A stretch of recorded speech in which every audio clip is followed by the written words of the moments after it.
রবিবার বাংলা ক্যালেন্ডার অনুসারে আজ পয়লা বৈশাখ 1431 বাংলা। বিশ্বের বিভিন্ন প্রান্তে ছড়িয়ে থাকা বাঙালি এদিন মেতেছে বর্ষবরণের উৎসবে। বাংলা ক্যালেন্ডারের প্রথম দিন আজ, প্রত্যেকেই নিজেদের মতো করে দিনটি পালন করছে। এই উৎসবের দিন থেকে পিছিয়ে নেই ত্রিপুরাবাসীও। ধর্মপ্রাণ হিন্দু সম্প্রদায়ের মানুষ মন্দিরে গিয়ে পুজো দিয়ে সকলের মঙ্গল কামনা করছে।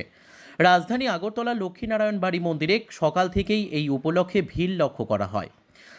বেলা বাড়ার সঙ্গে সঙ্গে ভিড় বাড়তে থাকে। এদিন নববর্ষ উপলক্ষে প্রতি বছরের মতো এবছরও সকাল সকাল আগরতলা লক্ষ্মীনারায়ণ বাড়িতে হালখাতার ভিড় দেখা যায়। একই সঙ্গে ব্যবসায়িক শ্রীবৃদ্ধির জন্য লক্ষ্মী গণেশের পুজো করালেন অনেকেই। সকাল থেকেই আগরতলার লক্ষ্মীনারায়ণ বাড়ির চত্বরে উপচে পড়া ভিড় ছিল সাধারণ মানুষের। পাশাপাশি ব্যবসার শ্রীবৃদ্ধি কামনায় খাতা পুজোর জন্যও দর্শনার্থীদের ভিড়। মন্দিরের বাইরে লাইন ধরে বসেছেন পুরোহিতরা। তারা ব্যবসায়ীদের হালখাতা পুজো করে দিচ্ছেন।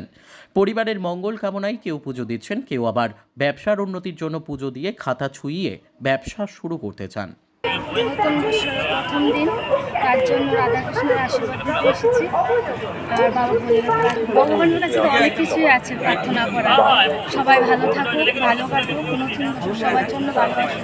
আচ্ছা, ব্যবসায় যারা করে তারা ব্যবসার উদ্বৃত্ত রেখে ব্যবসা তারা প্রার্থনা করে বা যারা